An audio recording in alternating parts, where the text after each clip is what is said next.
will define leadership as the capacity in a man or in a person to direct another, a system, or a cause through inspiration. You don't try to coerce people into leadership. You don't force them into it. You inspire them into it. See it as the capacity in a man to direct another, or a cause, or a system through inspiration. So I would like to ask you, having known what leadership is, what are the qualities of a leader? One of the basic quality that I sum up to see as the overall quality of a leader is the quality of sacrifice. You also cannot do love without understanding sacrifice. You cannot also do giving without understanding sacrifice. Comparing leadership and management, will you say they are the same? A leader is a manager. Okay. Yeah, a leader is a manager, but a manager may not be a leader.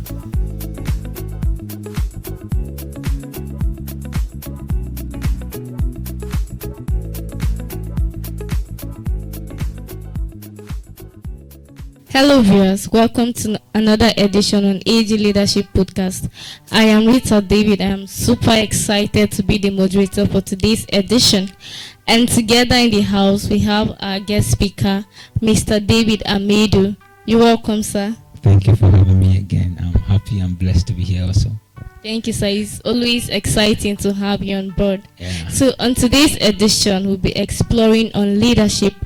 And Mr. David Amedu is a man that has extensive knowledge about leadership. And even on today's edition, he'll be exploring more about leadership. So Mr. David Amedu, I'd like you to explore on what is the concept of leadership. All right. The first thing I would like to say in trying to define or explore on the concept of leadership is the fact that that term, leadership, is almost a compound word or term. In that term, we have lead, we have leader, and we have ship. And when you talk about lead, you talk about an act. When you talk about leader, you talk about a person, a man, the person, And when you talk about ship, you talk about capacity. So there's no way that you can have an accurate definition of leadership without trying to fuse in these three terms together to bring out a meaningful outcome. So as for me, I will define leadership as the capacity in a man or in a person to direct another, a system, or a cause through inspiration. You must see that capacity there. You must see the person there as the leader there, and you must see inspiration, because you don't try to coerce people into leadership. You don't force them into it. You inspire them into it. You carry them along. So I will define leadership, although there are many terms, there are many scholars that define in their various terms, various ways, but I see it as the capacity in a man to direct another, or a cause, or a system through inspiration. Wow, that's powerful. Thank you so much, sir. So our speaker is saying that leadership is capacity. That's amazing. Okay, sir, so I would like to ask you, having known what leadership is, what are the qualities of a leader?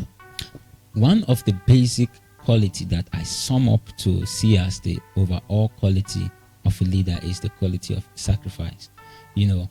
Being Christians, we can glean our instance from the life of Jesus Christ, because obviously he was the greatest leader that have ever lived. If a man decides to read, or if a leader decides to give himself to the act of reading and studies, deliberate reading and studies, you find out consciously that he's not actually doing that for himself. He's doing that for another. So it boils down to sacrifice. So I see sacrifice as one of the most important quality that every leader must possess. It's not an option. It's not a choice. It's not something to negotiate with or about. It's almost a need.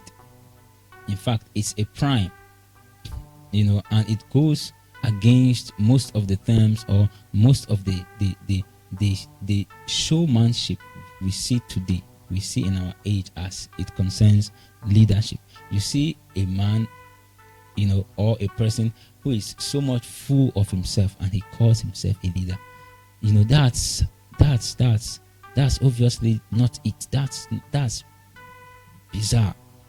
You cannot be full of yourself and assume leadership. It doesn't work like that. It has never been done like that. Every true leader is one who is selfless, and you are not selfless because you really want to, but because the spirit of leadership, when it comes upon you, one of the things that it does is it strips you of yourself and it makes you a man for the people.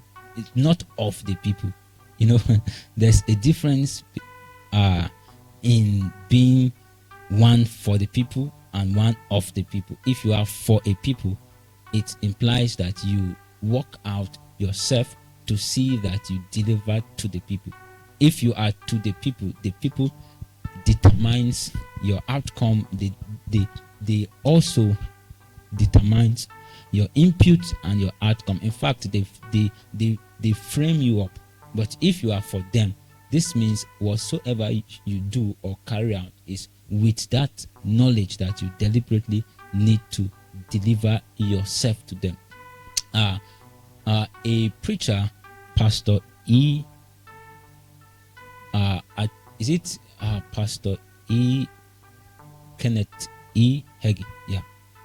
He said something that struck me. He said, the life of a minister, which I can also say the life of a leader, is one that is, first of all, given unto God, second, to the people, and third, to himself.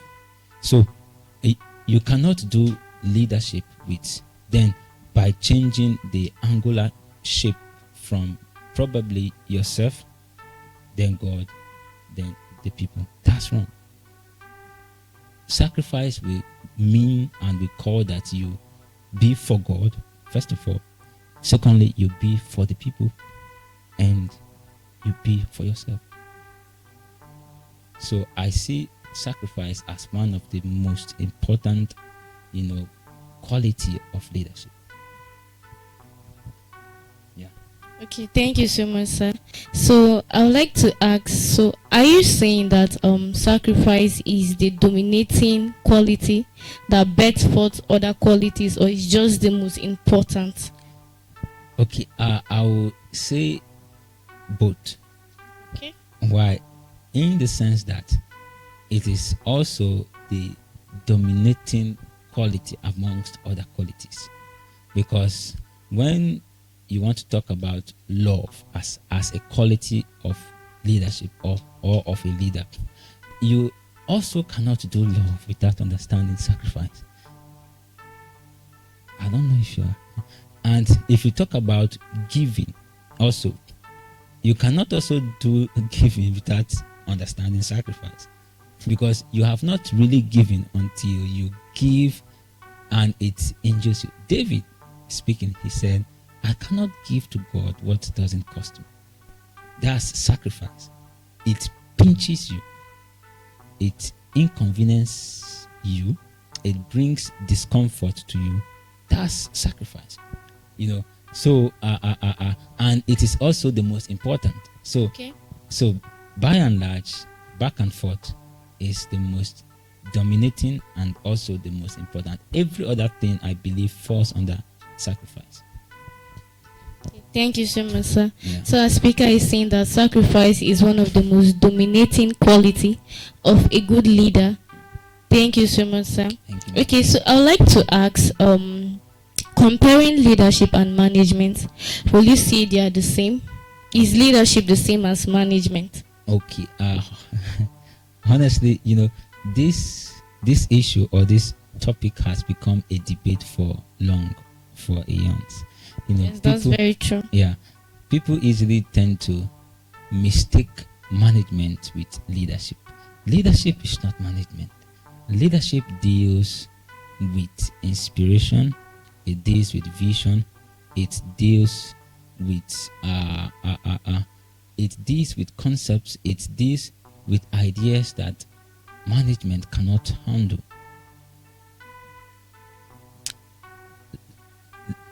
When you talk about leadership, you talk about progress and movement. You talk about a life or a system that is always in motion. A system that is always in motion, or a man that is always in motion. That's leadership, because leadership is not static. Leadership implies inspiration, it implies pilgrim, it implies locomotion. When you talk about management, one of the things that happens in the area or in the sphere of management is control. It's control. And basically what management does or do is it's stations. It's stations. For instance, if you are a good student of the Bible, you will discover that why Moses was about to, go to Egypt to seek for Pharaoh to let the people of Israel go. He didn't just go in isolation. He said, let the people of Israel go so that they can offer incense and sacrifice to their God. When you see a leader, his life is such that it carries a person or a system from point A to point B. It moves. It's pilgrimage. It's locomotion. It's motion. It's not static. But when you begin to talk about management, you see that most times what happens in such instances or cases is an array of a static state, that everything in place is meant to remain where they are, or is meant to remain at a certain pace.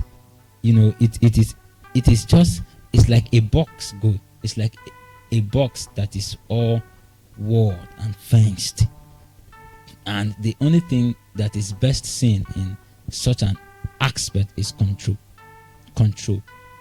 So leadership is very different from management, and a leader is a manager. Okay. Yeah, a leader is a manager, but a manager may not be a leader, because you might develop the skills to ensure that things go well, smoothly. Things, control people, control crowd. That's management. But you may not understand or have the skills to lead, to carry people from point A to point B. That's leadership. That's deep. That's leadership. So a manager might not be a leader, but a leader definitely is a manager. So these are two different things. Wow. Yeah. That's powerful. Thank you so much, sir, for those powerful words of wisdom. Our speaker is saying that a leader can be a manager, but a manager cannot be a leader. May not. Oh, wow. Okay. Points taken. Thank you so much, sir. Okay, so moving on to the next question. A lot of people have been caught in this argument. Some say that leaders are born, while some say that leaders are made. So it has been an argument that has been going on and on and on. So I'd like you to bring clarity to this. Are leaders born or they are made? Okay. To answer you in a very simple form, first of all, I will say both. Okay.